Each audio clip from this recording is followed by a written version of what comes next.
All lives matter, blue lives matter, and black lives matter. But in the black community, we have not felt nor seen historically that black lives really matter.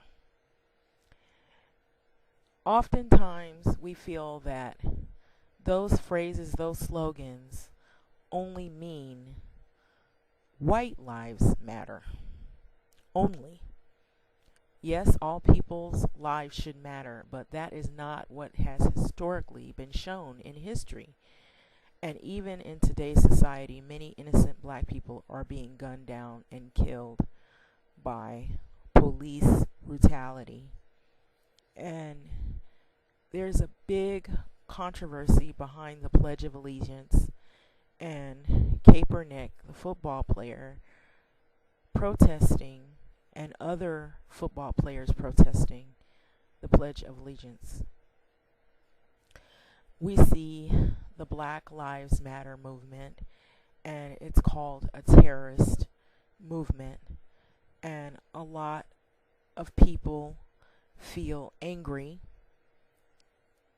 In black communities, they feel betrayed, they feel historically systematic oppression, racism, hatred from racist white people who claim all lives matter. Does it really matter only white lives, or when it benefits their lives? It would be a great thing if all lives did matter.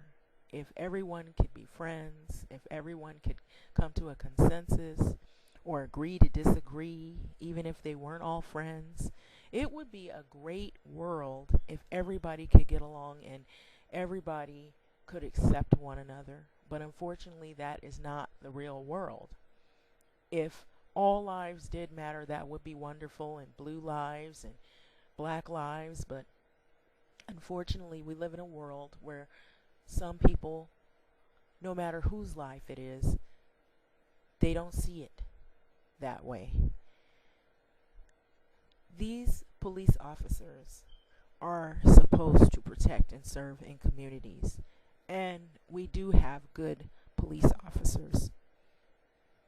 But unfortunately, we live in a world where everyone doesn't have the same agendas or think the same way and do the same things. We have TV shows that portray people of color as being criminals, and that could be Hispanic, Latino, black, Asian, white, from any background and any culture, but primarily people of color are often portrayed as villains. And then cops, when we see cops come out and they look more military, they look more militant, they look more uniformed as if they're ready for battle, it doesn't send a welcoming message in a community that has been plagued with systematic racism, discrimination, and hatred. It brings about more hatred and the feeling that you were never wanted. And so we have in America pyramids of hate, acts of bias, prejudice, bigotry, discrimination, violence, genocide, and it is done on a daily basis. We wouldn't have news if we didn't have the good and the bad and the ugly.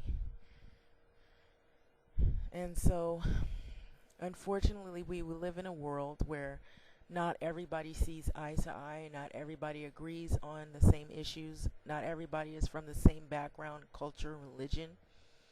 But rationally, we should be able to speak to one another cordially, but that doesn't always happen.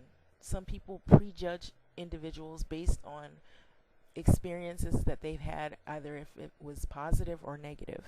And that is what message gets misconstrued. If it's negative, then people tend to be more extreme and they view people unfairly. No one is born hating another person because of their race or color or background, or their religion even.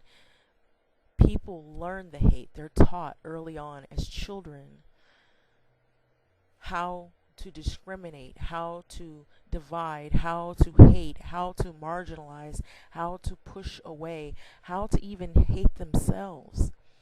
And whatever their prior experience was growing up, or whatever neighborhood they're growing up in, whatever they've experienced in their lives, they carry it out through the rest of their life. And we have a whole lot of videos where we have black men who have been oppressed. They come from backgrounds where they've either been taught about oppression, or they're taught to feel oppressed and to oppress others, to oppress within their own culture black women, to hate black women, to hate women in general. Maybe they come from situations that weren't good, and so they carry that out through the rest of their life. And then we have black women who are in politics and they try to fight for black males. And this is what we see on the news. This is what we see every day in the paper, or what we see is being portrayed. And if we see this in American television can go worldwide, so other cultures see it. And so when you see this, if you're from somewhere else and from another culture or from another background or another race, you see this, and it looks like, if you're always seeing this group accosting black people, you would assume, oh, all black people are criminals, which is untrue. So we see the disparity here, that there's Hispanic, Latino, poor white, and a large number of black males that are incarcerated in high numbers. And if it's gangs, or if it's criminal, or if it's been perpetrated as the person is a criminal when they've not been a criminal, they just were at the wrong place at the wrong time, or they look like a suspect. And how many have heard that saying? He looks like he did it, or he looked like he was reaching for something. So we see that there's a long history of hatred, and we see there's the long history of historical racism, slavery, Jim Crow, all these things. We see what is done to poor people, what is done to homeless people.